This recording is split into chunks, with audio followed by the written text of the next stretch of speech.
Hey, I just wanted to share with you that I have a new book out. It's Emily and Sam and the Math Adventures for ages around, say, 6 to 8.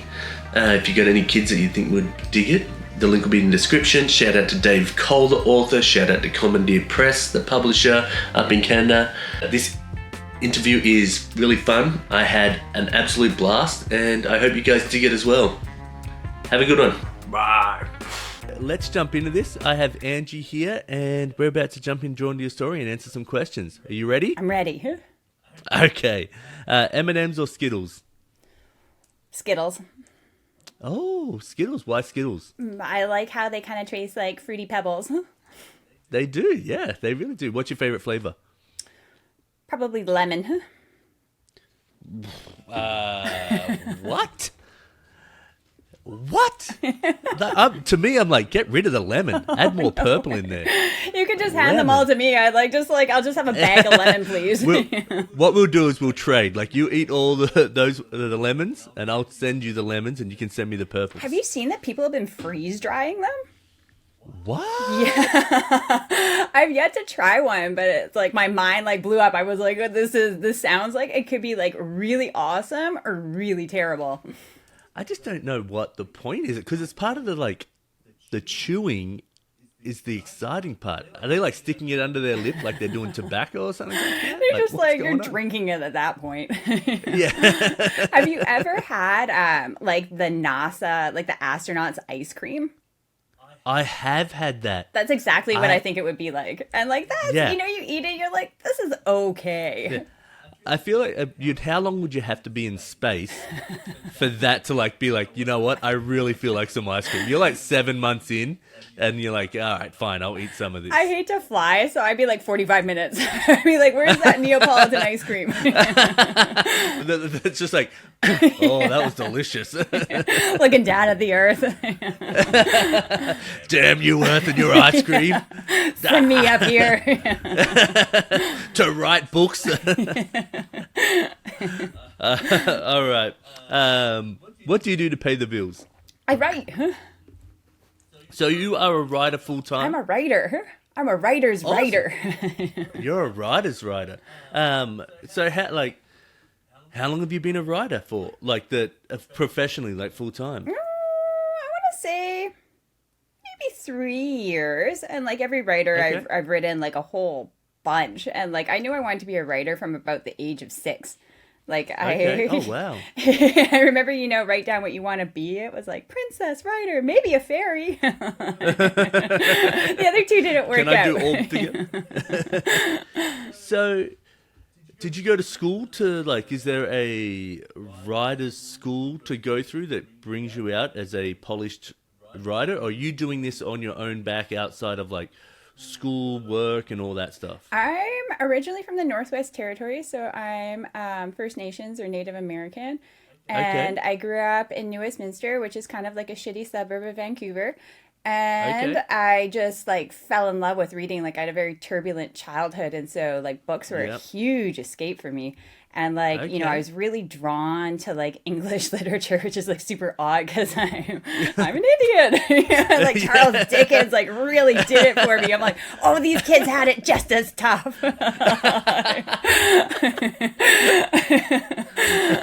And so then I ended up going to university, and I struggled to get into university in Canada. And so I ended up in the UK. And so I obtained undergraduate degrees there in creative writing, English literature, and history. And then I came back to Canada and I studied First Nations history at the University of British Columbia. So I'm trained as a historian. Oh, wow. Yeah. So while you're doing all that, are you writing books, or is it just school so intense and with the writing you're like, okay, this is writing? When do you step out of that and go, this is now I'm a writer, or you've done your history school. I'm an idiot, so anything I say, please don't take offense. No. No one's a historian. They're trying to kill us off like dinosaurs. We don't need you. We got the internet. Yeah. But who's writing this stuff for the internet? That's what I care about. Robots. Yeah. The astronauts eating the Neapolitan crunchy ice cream. They're just up there writing the history. Just messing with you, Wikipedia. No, I started writing. I'm indigenous, and so we have a really strong oral storytelling background, right? That's how we pass down our history. Yeah. So, I was just really drawn to that even from like a toddler. Like, I just would like get up and I'd tell them, like act out the stories. And I got like really shy because I'm an orphan and like, public school, it turned real. Yeah. It turned real Oliver Twist. And so I just switched to writing because that's like a real good outlet for shy people. Yeah. Oh, wow. So you were an orphan, did you just mention? Yeah, that's true. Isn't that tragic? I've had decades to process it, so you're not at a point like, we're all eventually going to die. Yeah. So I have an adopted son, and when we were going through the process, we were adopting through foster care. One of the, like, you sort of go through like what's it called? Racial. Like learning about different races and stuff like that. So my son's black, but when they were saying, hey, you may be put in a hat and ring for a Native American. And they had a whole process of their own to go through.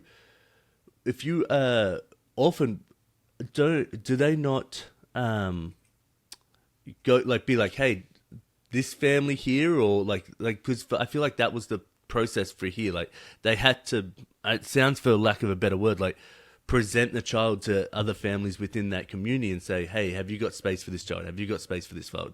Like, how did that process? And if I'm too deep, I can cut this as well. Oh no. I'm totally like, I think the more knowledge we have, the better, like, especially as a historian. The more you know, the more you understand, the more you connect to people. So what happened was, I don't know if you're too familiar with like Native American history, is that they started the residential school system a couple hundred years ago. And so as they take over their territory, they get them onto reservations, which still exist today, and they're essentially prison camps. And then they take all the children from those reservations and they put them into boarding schools, which are run by government appointed officials and religious. And so they culturally just like attack them. Like these schools had higher death rates than Auschwitz. And so they're experimenting on them. They're murdering them. Like we have the big kerfuffle in Canada over the mass graves. Like, is there mass graves? Is there not? Yeah, there's right. Mass graves. Yep. And so my mother went through one of those schools, LaPointe Hall. And so, that was one of the last generations to go through them, and they're like, this can't go on anymore, like this needs to end. So they start trying to dismantle the system. And so the government's response in Canada, and it must have happened in the United States to a certain degree, was like, okay, well, we can't like forcibly assimilate them through these schools, so we're going to put them into foster care. And so this way they can reculturally, they can continue this general, cultural genocide by reallocating them to homes. So like me and my siblings, we were part of what they call the 60 Scoop. So they actually forcibly took me away from my mother, who ended up passing anyways. But she was a pilot in the Royal Canadian Armed Forces. So not only, and so this is under Justin Trudeau's father, Pierre Trudeau. So, we're all like, oh, Justin Trudeau's so woke. Like, that family is so racist. Like, I don't even know where to start. Oh, wow. It's just so crazy on stuff you just don't know. Like, I would not think of that. Like, I had no idea how long his parents were in politics. I have no idea much about the politics there. But I know Australia has history with the native Australians there, the Aborigines, and like they went through very similar things like that as well. So it all goes back to the royal crown, right? So we're all going back to now King Charles. So this is all, all the Commonwealths, like all this is coming from the monarchy. So it's trickling down, right? Yep. So they want this land, they want the resources, you have to, subjugate the natives. So, like, why I chose to write fiction as opposed to nonfiction was to make that history accessible and to connect in a way like, this is a human experience. And this just doesn't happen with Indigenous people. Like, this has gone on all over the world. This has happened in Scotland, Ireland, like, all throughout Europe, Eastern Europe, Asia. Like, it's, Yeah. And, like, nobody wins. Like, nobody wins except for the people at the top. Well, they, like, eat their caviar with, like, their crowns tipped forward. little caviar on my finger. What is that, like Belmont Castle or something like that? Yeah. I was just, there's a Canadian show called Three Pines. Have you seen this show? No, I don't have cable. I don't watch much television either. Every once in a while I turn on the TV. I think it was based on a book. Oh, it was based on a book. A book series. Like I think the main character, who's a detective, he's got like a series of books. But in the book, they talk about this school that in the book. So I only saw the show. I'm an idiot. I read a little bit, but I'm like, I'm a struggle to find through a book. And so I didn't realize, like, obviously I knew some stuff happened because it has happened in Australia, and I assume anywhere the English has taken over, it's been some sort of shit show. But in there they were showing how this school was then remodeled into a home, and then people were like, you shouldn't be living in this home. It's pretty, like, it's shit, because it was a school that was meant to try and transform Native Americans or Native Canadians, like the indigenous people there. And it goes through all the stuff you were just saying and how they would like trap. It was so interesting. My wife and I were like, what the heck? Like, that blows us away. So anyway, I was just trying to get your take on how real that was, but obviously you haven't seen it. So no, I wrote it down though. I'm going to check that out. Like, I just recently got social media as well. And like, you know, is this to promote your book? Yeah. They're like, you need this Instagram. I'm like, I don't know what this Instagram is. And then at my publisher, they had like a conversation between like me and like 3 other people who were in their 20s, and they had a discussion how I wouldn't be able to operate any of the other social medias. They were like too advanced for me. So it was like, you know, unanimous, like only you could handle Instagram. That is funny. We'll have to trade your Instagram so I can follow you and repost your stuff on mine.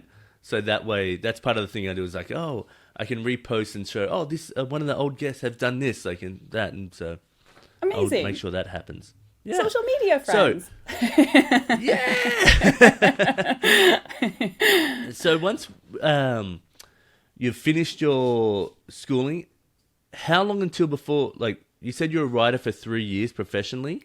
Yes. What else were you writing? Because you're saying this is your first book. This is the first book I was able to get published. This isn't my first book. Oh, okay, yeah.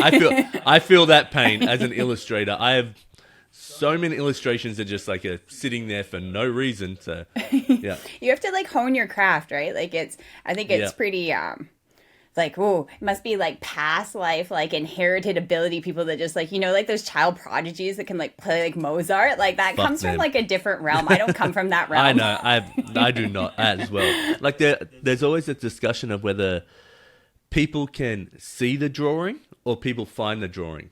I find the drawing, and I hate the people that can just see the drawing. Because like in my head, I'm like, this is how I want it to look, and I'm like, that's nothing. Oh, that's still fun. I'll keep drawing. Do you find like when you're working on something like that? Like I found even with my book, sometimes it takes like strange directions where I'm like, whoa, I didn't see that coming. So it's like definitely coming from somewhere else, like the deep recesses of your subconscious mind that your trauma shut down. I find that sometimes I'll get an idea in my head. And it was a random one. So the last one was a man wearing a bear suit, holding a coffee cup with bare feet and bare paws, I think.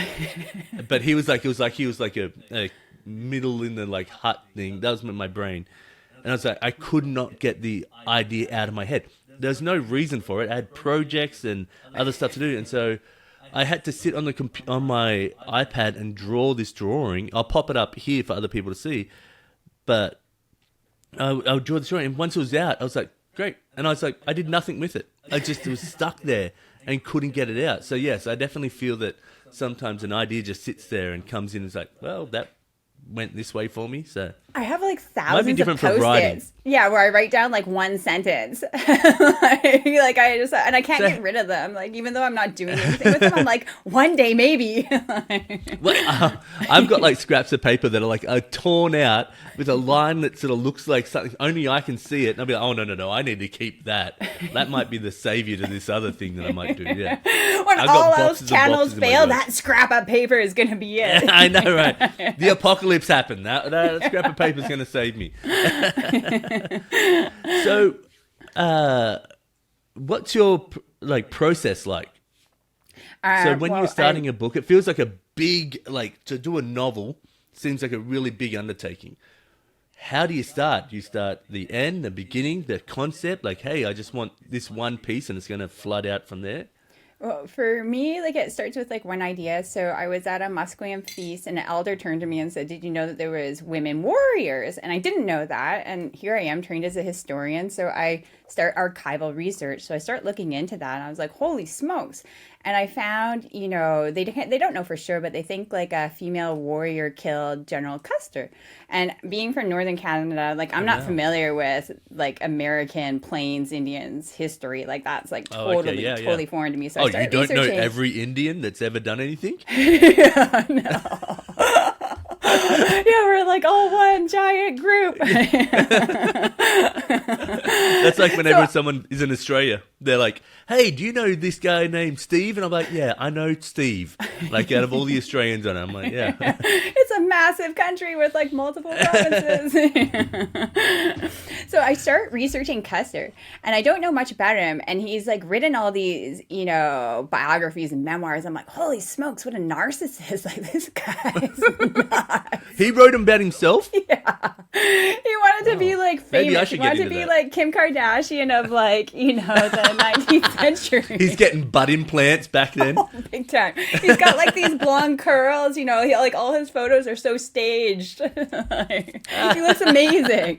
So I start researching this guy and I was like, whoa. And so like how it pops up between him and the Sioux is he discovers gold on their land and Custer like has problems with money because being famous like takes a lot of his resources. And so he's like, oh, gold. But we signed this treaty, but we can break this treaty if I can convince the president and the war secretary and the secretary of interior defense is now like the Indian department. And then that just like pops off catastrophically. And so like his like one little moment of greed ends up like dominoing down like a decade. Wow. Okay, and so how's that Sorry, there's so much information going into this idiot's brain where I'm like, it's so much going in. Well, just like I can write a lot, like I can talk a lot. No, I love it.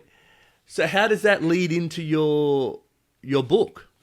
So I start initially just writing from Custer's perspective, and then these two other like indigenous characters kind of emerge. So we have Little Wolf, like the Cheyenne woman she's about 18 and she ends up, you know, inadvertently being caught up in this chaos. And so you kind of, so right now they're forcibly relocating them onto reservations. And this is like, this is like some of the greatest tragedies like in American history, right? Getting ripped. It'd be like if I knocked on your door, I'm like, all right, get out. I totally agree. So they're like, whoa, and they're totally self-sustaining off the land. So, and not only that, but their spirituality is like totally intrinsic to all that environment. So we're dismantling an entire system, right? Where you know, like, what do you do? So they end up, you know, in a series of little skirmishes leading up to Little Bighorn. And then I tied that in with the 1970s and her like future relation. Have you ever seen The Neverending Story? Yeah, I have a dog that looks just like that. You know, like the grandpa in the beginning who's like telling the story. Like for me, that's what I was kind of inspired by. Look at my dog. Oh, wow. Like, you got your own dragon. Yeah, exactly. So I'm kind of inspired by that when I'm starting to piece my story together. And I'm like, well, wouldn't it be amazing if we could like juxtaposition those two time frames to show that, you know, what happened here is still impacting us today. Wow. And so like I start You've got a story going on in the past. You've got a story going on in the future. And I chose to write from the perspective of a white man. I just writing that much would blow my mind. Like keeping one story is hard enough for me. Well, if it makes you feel any better, I can't draw to save my life. My stick people are like even kind of sad. My kids are like, "Is that the best you could do?" I'm like, "I'm sorry." You want me to write about it? I gotcha. Yeah, I can describe it. Yeah. So continue. So you writing from two perspectives, like so how it's impacting the future. Totally. We're like, this is like an Avengers timeline. Like, we're like, you know, we're in realities now. And we're showing how, like, you know, the past actions are impacting the future. And, like, these issues are still going on today. So they're not fully resolved. So it's sort of, you know, and, you know, race is an invented concept in the late 19th century made up by eugenicists. So, like, you know, if we go back to, like, you know, the mid 1800s, they don't have that idea yet. So that's not, so like to kind of look at it from that perspective and be like, well, how would their worldview actually be? Like, what are they, like, you know, like it's so often when I read nonfiction, like particularly now in the 21st century, like it's so, well, it's like that in any history, like it's so imprinted with that time's mindset that it's like, well, what's actually the facts here? Like, what are we actually looking at? Well, it's always told from the perspective of like what the so-called winner, you know what I mean? For sure. You were going to get books published or onto the media or whatever. Like the oppressed is not going to have their stuff told. So if you want to hear about it from a losing perspective, check my book out. I hate that thought, but I fully see the fact that like. People like all the stuff that the way I learned about native Australians, Aboriginals, that we had a lot of native Australians come through our classes and stuff like that. But a lot of the time we were getting told this from a white teacher who was getting it from a book. Like, you get what I mean? It wasn't for sure. And then they imprint, you know, whether they want to or not, their own worldview on that. Like, that's just how like biases work. So I try to write it from a really neutral perspective. And so like people think like, oh, this is going to come from like a point of racism and victimhood. Like, I don't think that at all. Like, the more I study my own culture and connect with my own people, like my ancestors understood, like we're all connected. It doesn't matter if like you're a rock or from England or, you know, you got crown tip forward eating caviar. Like, unfortunately, like we're all connected. Yeah. I actually love that thought that we're all connected. I wish people, part of the reason I do this podcast is because I think if we all heard each other's stories, we'd realize that we can, one, learn from each other, and two, we're not all that different, you know what I mean? There's not like, nothing sort of makes us that different where one is better than the other, you know what I mean? So no, definitely. And like, you know, again, like it's, you know, there's been an agenda going on towards how indigenous people are portrayed for like a good couple hundred years with the, you know, the rise of industrialization, and it's sort of dismantling that belief system. Well, that's not actually who we are. Like, I'm no different than you. You know? I drink a coffee and get on with my life. Maybe eat some freeze-dried Skittles later. Like, who knows? Well, then we're different. We're out. I'm not doing it. No lemon. You lemon people, that's it. Get back to your war. There was a Rick and Morty. Do you watch Rick and Morty at all? You don't watch cable. Oh, okay. So there's a Rick and Morty episode where this lady, there's this sentient being that's taken over whole groups of people. So she just takes over people, takes over planets, and keeps the people for herself. So a hive mind. And then the Rick and Morty's kids, or the kids, sort of make these people like separate from the hive mind. And then they're like, oh, hey, what's going on? They all look the same. And then they start rampaging. They take their shirt off. And they're like, you've got pointy nipples. You've got round nipples. And then they start fighting over the, and they're like, oh, pretty weird that people would fight over nipples. And I just love that sort of take. Like, they were all happy with each other until they saw their nipples. And like the little differences are the ones that'll break you. It's so silly. It was like just a really good... speaking on culture here, you know what I mean? Like, so silly on being different like that. But anyway, back to your book. Is it out now? It is. It came out, I want to say, like a week ago. So it's fresh out. Okay, cool. Yeah. Okay, so what's the name of the book? All I See Is Violence. All I See Is Violence. Okay. I'm going to put a link in the description, so if anyone wants to grab it, they can put that. And... what I'll do is I'll reach out to your publisher and see if I can get a picture of it so I can put it in here and so they can have a picture there as well. I have a copy here. I could hold it up.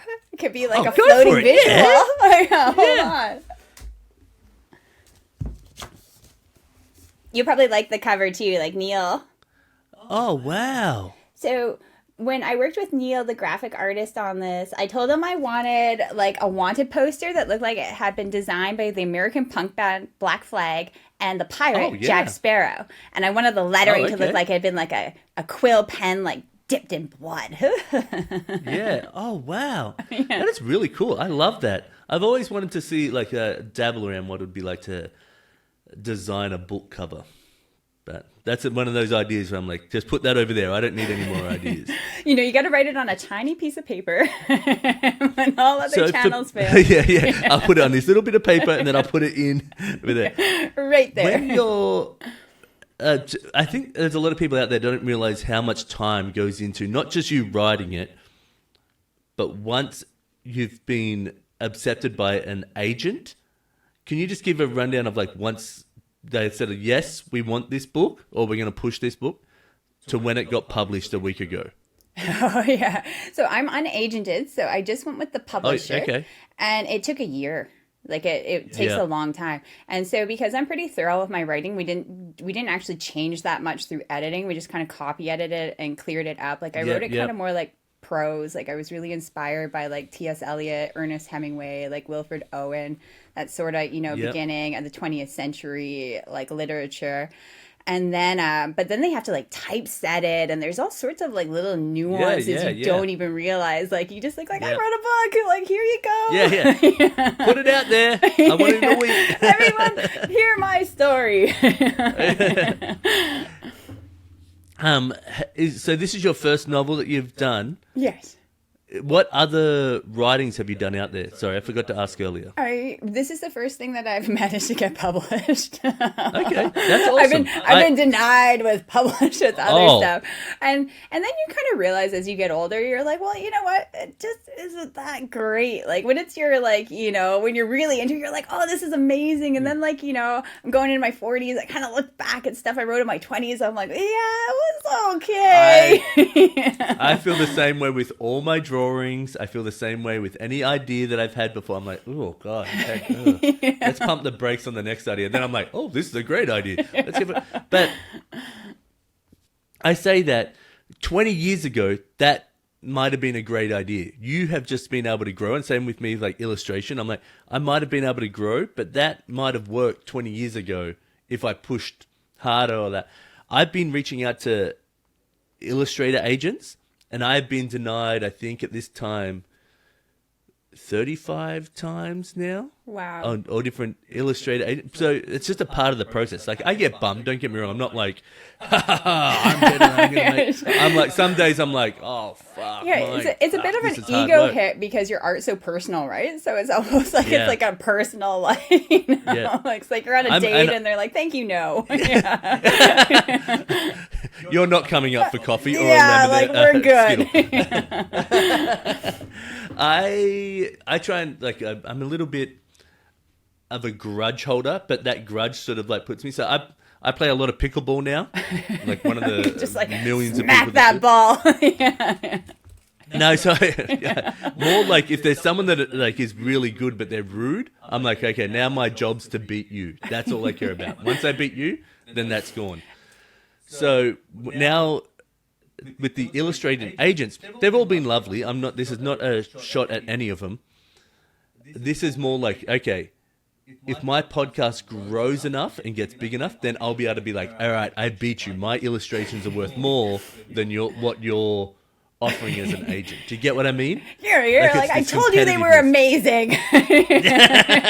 My stick figures worked well. But what I found, given like some perspective on it now, you have to find the right person that like connects with you, just like finding like a partner. Yeah. So yeah, like that person just might not connect with you on a personality level. And because my content's pretty heavy, like it was finding someone that, had the willingness to like hear that story from a different perspective, because it's pushing against like all other narratives. So now you're kind of in like this new no man's land. Is your book available in America? Yeah, it's on Amazon. Oh, yeah, cool. I saw they had like something like 30 reviews on like Goodreads. I mean, people are reading it. Yeah, that's awesome. Yeah, yeah, they're mostly good. I'm like averaging at like 4.5 stars or something like that. But I feel like I can win over that last third. You're gonna go knock on their houses. Hey guys, we're not done yet. The last yet. 0.5. Yeah. What do I need to do? Do you need a back massage? Like how are we getting there? I brought my bag of lemon Skittles. Like, thank you, no. They're like, well, if you had purple ones, I would be in. Maybe. All right. Outside of work, what do you wish? Oh no! Oh, sorry. I moved on too quickly. Which movie do you think you've seen the most? Oh, that's a tough one. Probably Gladiator. Whoa! All right. Yeah. So, have you got a Russell Crowe thing? Is that it's so funny because I grew up skateboarding, and so this was in high school when it came out, and I was in like a little skateboard group, and it was all guys, and they wanted to see that movie, and I did not want to see it. Like I was like, no, this looks terrible. And so I'm like 16, 17. So finally, like I can't convince them to see another movie. So I go and see it. And I was the one that liked it the most. And yeah, Russell Crowe in that movie's hot.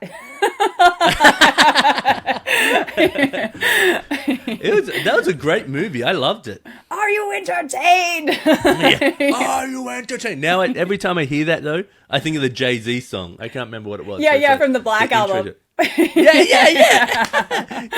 That made me like that album too. Yeah, that's so sick. So I'm a big skateboarder. Like I don't know if you can see. There's a tattoo there. Oh, amazing! I love skateboarding. Oh, I didn't know that. I've been skateboarding since I was 15. So like 20 plus years. Like when I'd call myself a skateboarder. So 15, 16, and I've like got to do so many fun things throughout it. But one of the things I really love right now is the actual growth of girl skateboarding. It feels like skateboarding back in the 90s, and it's amazing. Like, I don't know, now you're on social media, follow like Girls Shred, and it shows you all these amazing skaters, but it's got that energy where like people are just like, the guys skating's amazing, and I still follow a ton of that, but you'll see someone like do like their first kickflip and they're like, yes, nailed it. And then you'll see a girl do like a nollie kickflip, nose manual, nollie flip out. And it'll be like just that raw sort of like skating. And I'm like, that's so sick. You know what's interesting is that my littlest daughter's 8 and she could actually probably be a sponsored like street skater. She just loves skating and she's really good. Yeah. And so we're going to Hawaii in a couple of weeks actually with a professional skateboarder, Evan Tank. We're going to go meet him and his girlfriend there. Oh, well, yeah. Yeah, we're going to do some skating, do a little bit of surfing. That's like gawk at the volcano. Yeah. So, I mean, it's just such an interesting community, right? It's so art-based. Like, I just love all art. Like, doesn't matter if it's writing, music, drawing, like skating. Like, you don't find that in any other, like, sport. Yeah, I fully agree. It's like when people say, oh, it's a sport, and I'm like, it's a lifestyle. You're almost like, there's people that skateboard, but then there's people that are skaters. Like, I'll always be for the rest of my life. Like, I haven't skated in a year, but I consume so much skateboarding content. Like, I never watch pickleball. I never watch any other sport. I'll be on my phone. Oh, that was a great kickflip, blunt slide. And I'll be like, oh, that's so sick. I was just telling my wife yesterday, I was like, do you know what, do you know what I wish I did? Like I never got to do. And she was like, what are you talking about? And I was like, kickflip frontside nose grind. And she was like, why are you telling me this? Like, I was just I was like, man, it's just like, I just think about it all the time. Like, I literally, like, obsessive. Like, I wish I got that trick. Well, yeah, it's like a thing where you're constantly, it's like art, right? You're up against yourself. Yeah. You're not really competing against anybody else but your own consciousness. Yeah. And so like kind of like pushing yourself always to go like a little bit out of your comfort zone. Like that's what I like to do as an artist. So like this book, like, Yeah. you know, it pushed me a little bit further out of my comfort zone, Yeah. which made it harder to find a publisher. But when you found the right person, like they just got it. It was like, okay, we get each other. Yeah. That's awesome. That's a really nice connection. You should write a skateboard book. I was, what's his name? Walker Ryan? I guess he's become a writer. He was has he really? Is he still a professional skateboarder, or is he a retired? Yeah, I know that skateboarder? I watched the 9 Club, like as the podcast. Have you Okay. seen that? I haven't seen it. No. Oh, so it's on YouTube. You can just like go and like they just interview skateboarders from all along. Oh, you know what? You're the second skateboarder that's told me about this. This is pinging in my head because I remember I Googled it and they had like a photographer on there that they were interviewing, and I was like, this looks pretty interesting. It really is. Like if you've like loved skateboarding at all, especially, it sounds like you and I skated in the 90s. We were like from the Spike Jones era, you know, where like the videos were like videos. Yeah. So they talk about that stuff a lot. Like, so you should definitely dig into that. Like that one there is really, really sick. And they like get into like the backgrounds of some of it. Like, oh, everyone thinks it happened like this, but actually it happened like this. Or but when was it Blind Video Days? Oh no, it wasn't. The one where they drive the car off. Oh yeah, I know exactly. And everyone thought they like committed and like died and stuff like that, and then they had to like, no, it didn't happen or whatever. Yeah, it was like there was like whole storytellings in those videos, right? Like that had like a whole narrative. Yeah, I fully agree. Some of the videos these days just don't have that, but I also think the industry is so watered down now. Like before, you had like core clumps. Now it's like, because of social media, everybody's got like, oh, I've got a skateboard brand, a clothing brand, and like that local group will like hang out and buy that stuff. You know what I mean? Is that good or bad? Like, is that? I think it's one of those things where the more people you have being creative is amazing. I think what skateboarding needs is more people like me that used to skate and then now are observers. And so we purchase the product still. We're still into it, still watching it, but we're not like, I've had the same skateboard for like 4 years now. Like I'm not skating enough. I'm not like, but I'll buy the clothing, I'll buy the shoes, but then I'll see up and coming sort of like brands. I'm like, ooh, that's looking good. Like that sort of thing is what we need. Yeah, like cultural integrity, sort of. Yeah. I don't know. What was your favorite trick for skateboarding? Yeah, pop shove it. I loved a good pop shove it. Yeah, I couldn't necessarily always land a kickflip because, you know, it's like spinning, there's a lot going on, but pop shove it's like a pretty solid trick. You do it on a wall. Yeah. Got a little bit of like floaty style. Oh god, when it like pops and like sort of sucks up to your feet as well, like it's like success. Yeah, it's just so good. Oh my gosh, that's amazing. Outside of work, what do you wish you did more of? Oh, I don't know. I have a pretty balanced life. It took me a long time to find that balance, though. You know, like I'm really present. I got like really into like yoga and meditation. I went to like this crazy like yoga meditation retreat in Scottsdale, Arizona in September, and like just like staying in the moment. You know what I mean? Like you kind of learn like as you age, like nothing else exists just now. Yeah. That's cool. Me and my daughter do a little bit of meditation, and we just do like the 5-minute meditations to. My kids hate it when I bust out that hippie stuff. And I'm like, let's just do like one pose to calm down. They're like scattered. My son couldn't give an F. My daughter she's the one that sort of more does. She's like, can we meditate this morning? And I'll be like, okay, yeah, sure. And so I need a lot of I have a lot of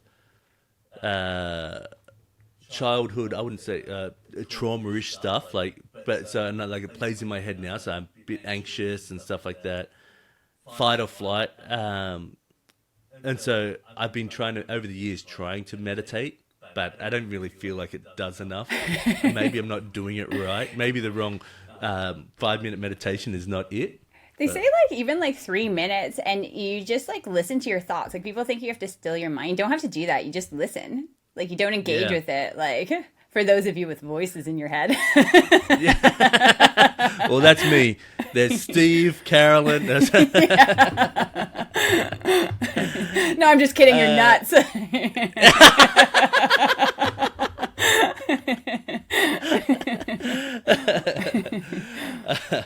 When you visit the zoo, what animal are you most excited to see? Oh, cheetahs. If you go, you have to go to a wildlife sanctuary. There's a really good one outside Palm Springs in, what is that, Rancho Mirage or somewhere around there. It's called the Living Desert, and they have these animals that were wounded, so you don't feel too bad for them, and they have massive acreage. And there was a cheetah there that we were looking at, and it had this thick plexiglass, and it was legitimately trying to eat my youngest daughter. No way. We're if we were in the jungle, you'd be dead. There's no way you'd be able to fight this thing off. It's huge. Yeah. And so that started a lifelong appreciation and love of them. That is so funny. I'm about to go to Africa later this year. Oh, so maybe I'll have to keep an eye out for my youngest daughter. I'm sure they have protocol for that. Maybe. I have no idea. I will say we are doing a bit more of a fancy one because my mother-in-law and all the family are going. So it's not just us with a stick walking through there going yeah, go that direction. Okay. So we should be all right. Yeah, we went to Disney World just after Christmas, and it was like that. We went to Universal Studios one time, and it was so busy. It took us 45 minutes to get on one ride. The ride for the Harry Potter thing was 4 hours. We worked out and we're it's too busy. We got a refund and left. Oh, wow. I didn't know you could get a refund. Yeah. I kept on complaining and they kept on giving me free express passes on rides. So if you do complain, you will get something. That's a good complainers, the squeaky wheel, as they say. That's true. How can we get this lady to stop talking? What trait of yours are you most proud of? Oh, yeah.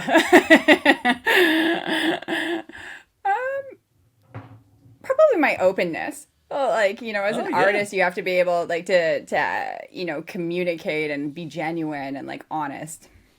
Yeah. That's a good one. I like that one. That's the first time someone said that. So I feel like I'm pretty open, but there's this, I always talk about it layers in. So when I first meet people, I'll tell them anything. You want to hear a dumb, embarrassing story about me pooping myself? Fine, I'll tell it. I don't really care. But there's this core thing that only sort of my wife gets. Then she holds that little tiny core of very special. So I think that's Yeah, but that's intimacy. That's love. Okay. Don't share that with everyone. Oh, I shouldn't? Dang it. Susan down the street? No, just That's kidding. what Tinder was born out of.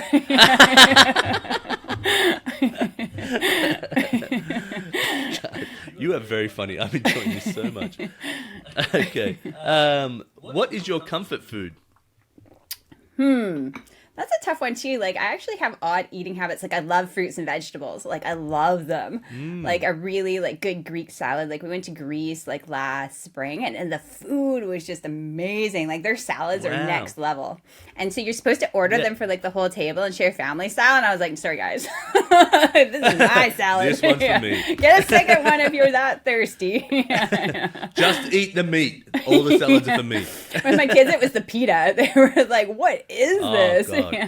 Yeah, that stuff's amazing. There's a bunch of in Australia. There's a bunch of Greek restaurants in Australia. I don't know why, but there's a bunch there. So Some are like the kebabs where it's like have you guys got the kebabs where they Yeah, cut yeah, it off like the meat there? like the gyros. Yeah, yeah. Yeah. But they're so good. They're like that when you've been out drinking and you're like 2 a.m. in the morning. You're like, oh, I need to have a kebab, and then you wake up and you feel like, oh, what have I eaten? Yeah. Why can I still taste it in my mouth? Exactly. So that's what I think of Greek food, but only because it's like probably it's called Nick's Place where I used to go and party, and it was like at Nick's Place like Greek food or something like that, and we're like, oh yeah, let's go get a kebab in there. No, probably nowhere near what it's meant to be like, but that's how I think of it. That's amazing. I love it when they put French fries in them. Oh, what? You've never had one in Greece? They like you have like I don't know because I don't speak Greek. Like we kept on getting them with French fries in them. Like, these people hooked it up. Yeah. It's God. life changing. It's like did you ever do the like McDonald's French fry in a ice cream? No. Oh, there you go. Like that sounds like a white person thing. I will try it, but this is like a cultural thing. Yeah. Oh, I don't even know if it's a white person thing. Do you know what I think it was? I think when I was a kid, it was a dare. Someone's like, eat ice cream off your thing. I was like, okay. And ate it. And I was like, this is amazing. And so then I'd tell my friends about it. Eat this. Like, I would say I grew up eating really poorly. Like I was out of home at like 18. I'd be like, didn't really cook. And so I'd be like, oh, what am I going to have for dinner? It would be McDonald's. It would be like going to Nick's Place. They live right near that. Go get a kebab. I mean, if Or you a meat enjoy pie. it can't be that bad. My stomach might say otherwise. Those additives and preservatives have nutrients in them. Yeah, I've preserved everything that's inside me with all those things. Exactly. You'll age slower. Yeah. I'm actually only 27. Actually. Amazing. I gotta get that ice cream. Yeah. What is something that you have overcome that makes you proud? Oh. Probably like I did a lot of like inner trauma work like you and like kind of like embodying that, and you learn like not to run away from like those experiences or memories, but you embrace them. And once you do that, you sort of like transcend like your egoic mind. And so it makes things like queering easily because you're just like, well, that just wasn't my path. You don't like hold on to things. And so you find like a level of contentment. So how did you do that? Is this something you did on your own? I did it a little bit on my own, and then I also worked with a shaman and an energy healer, like who. Oh, okay. Yeah, so like you know, This is all stuff that I'm very skeptic on. But I love it that other people do. That blows my mind. And so what I found, like I'm a that skeptic in trauma, you'll everything. actually hold as pain in your body. And as you start to release the trauma, like I don't have any pain in my body anymore. And I used to have like scoliosis and get migraine headaches and like panic attacks and like severe anxiety. And like I haven't had any of those problems in years. I used to have like food sensitivities. Like I don't have that anymore either. And so it's like your emotional body and like becoming aware, like, you know, there's like multiple things going on. And like as I did like research and connected more with like elders and different like archival research with indigenous people, like that spirituality's always been there. Like, you know, that was a real marvel to like the colonizers. They came in that we had all our teeth. Right? Oh, wow. And so like they didn't, right? They had like wood teeth and stuff, right? they would like on the flip side, like they thought they were zombies. They were like, whoa, look at these rotting humans. like so the indigenous people were like, holy smokes, like this is Walking Dead. Like who So how are did they these have all their scurvy teeth? infested people? Yeah. So how did they have all their teeth? Because even like if you're eating meat or you're eating something and it just gets wedged in there, and if you're not They have flossing, a pretty right? like meticulous hygiene and like herbal medicine. So they'd have like a healer in the Wow. community. They'd have like a shaman, and like they were moving energy around the bodies as well to like facilitate like healing, right? Mm-hmm. And they, you know, just really like lived connected with the earth. And so there's actually not like a name for like wilderness or wild in any of the North American indigenous languages. The closest thing they have is home. Oh wow, yeah, I do love that. I do feel like sometimes I'm a bit too removed from it, but I do like my luxuries of home. I'm not sitting in a TV. Well, I'm just saying, like, so I used to camp a lot when I was a kid. Like we would go camping, and I still love animals. I will pick up a worm that's like out struggling, and I'll pick it up and go put it in the dirt, and I just love all that stuff. But I feel like there's the people that I admire who are like out there doing like really good for the earth. And I'm like, shit, I really wish I was those people, but I really want to draw on my iPad. Yeah. And so there's this conflict in me that I sort of hate at the same time. Do you get what I mean? For sure. I think if you hold like a respect and reverence for the earth, like your energy, like your frequency will sort of align with that. And you'll just like kind of act in like a respectful manner. And that's all you really have to do. Yeah. Yep. I like that. Thank you for making me feel better about being lazy about helping we're all just humans trying to figure it out. All right. What are 3 things that you are grateful for? Oh, definitely this earth. Like, she's beautiful. My children. And just like humanity in general. Like, I think humanity is like really beautiful. Like, even if you like, get over like all the ugliness, like it's this is a beautiful place. I agree with that. I actually struggle with humanity. Sometimes I get so bummed. I have to I put YouTube on and I do like kindness acts of humanity or like restoring faith in humanity. And I just put it on while I'm drawing for hours and just like play like the playlist because I just get so bummed about hearing people doing shitty things to other people being shitty. Like, I'm just like, can't we all just realize that we get like 60 to 100 years on this planet and just do the best we can for other people and the planet? Because like because I don't have media or social media, like I'm not exposed to that. And like when I go out in my day-to-day, like I typically have like I'd say like 99% like really joyful experiences. And I've talked about this on other podcasts. Like I talk to everyone. So like I go to the grocery store, it takes a while. My kids hate it. They'll walk out of the grocery store to the car. Oh, my kids hate it too. They're like, Mom, please, like, let's just go. They're like, where's... My wife would be like, where's your dad? And they'll be like, he's talking to someone. Like, someone he knows? No, just someone he met.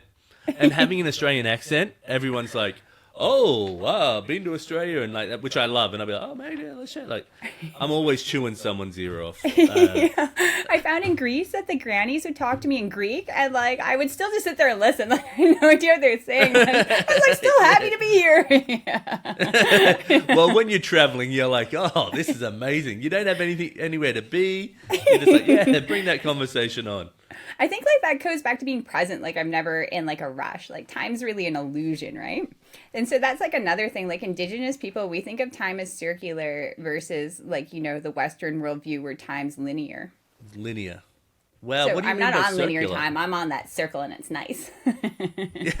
So what does that explain the circle so to me it comes back like time's all existing at once, right? So this is like astrophysicists are sort of saying this, quantum physicists like Einstein, that's like the theory of relativity, like everything all exists at once. And so this is what indigenous ancestors knew, and that's the worldview they lived by. So when you're writing like a book like this and you're dealing with like hundreds of years ago, you kind of have to understand that to portray the story with a sort of authenticity. Wow. Okay. And so, like, if you harm, like, yourself now, you'd be harming, like, yourself in the past and the future. If you start thinking about it, like, blows your mind. Yeah, it really does. I'm trying to, like, I don't know if my simple brain I think, like, the Avengers does a really nice job of, like, explaining all this. I watched that with my kids recently. I'm like, no, like, this is true.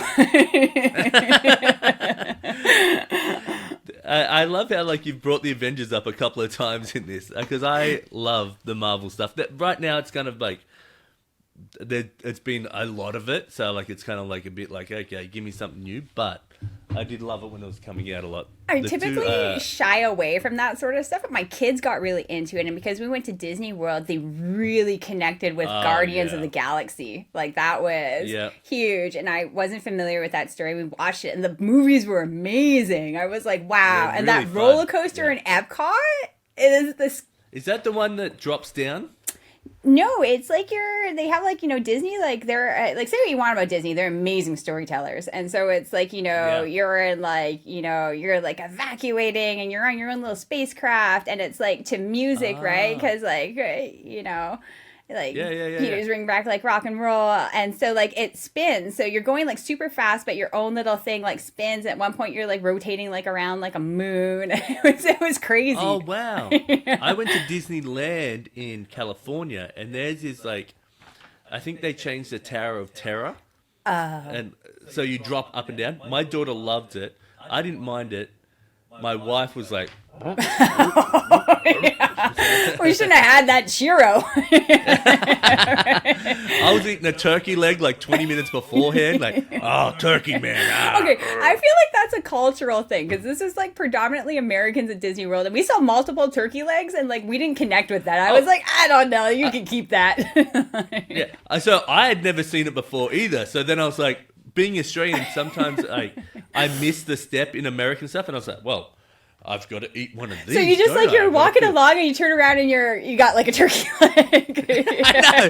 And so I was being like I'm really like playful with my kids. So I'd be like, for the next like 45 minutes, I only spoke like as if I was Turkey Man, and I only spoke in third person. Like, so I'd be like, Turkey Man like to walk to the ride, like all this, and I'm like, please stop. So you've like turned into the Flintstones. Yeah.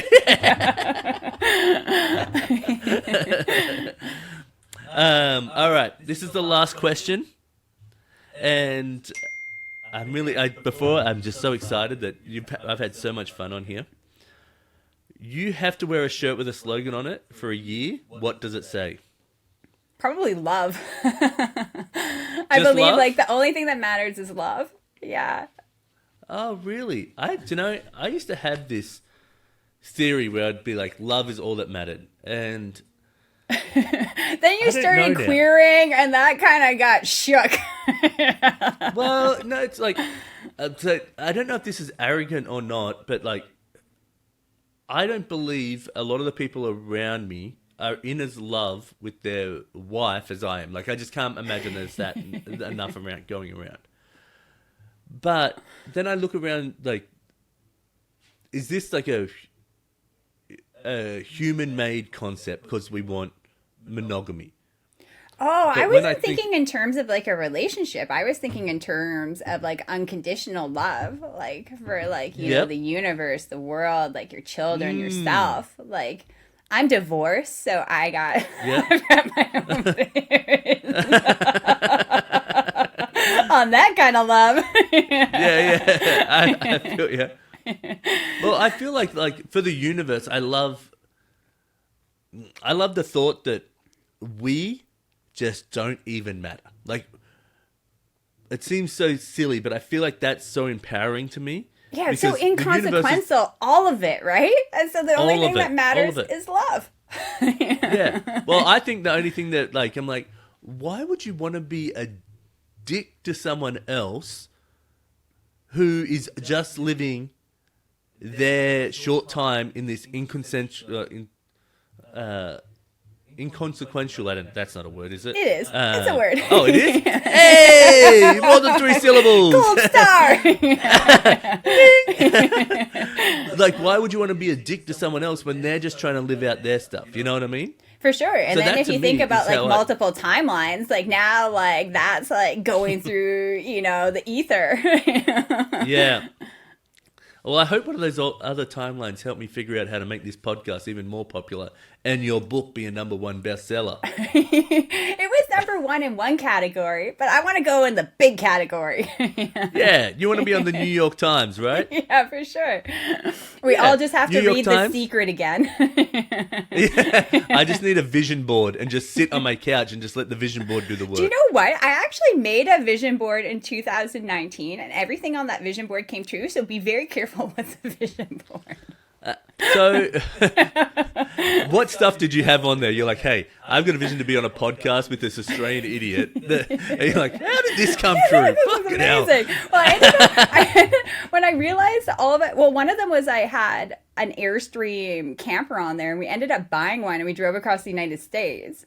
So, and I put like all these random countries, and all those countries that I put on the vision board were in Epcot. Oh, wow. Yeah, and then I ended up buying a new house, and the house looked exactly like the one on the vision board. But you know what? I say this, and I was telling my wife, I was like, I'm going to create a vision board. Not because I believe the vision board will work, but I believe with manifestation, it's about you saying yes and no to certain things. So it gives you sort of the subconscious ability to say yes or no to the things that want to lead you in that direction. For sure.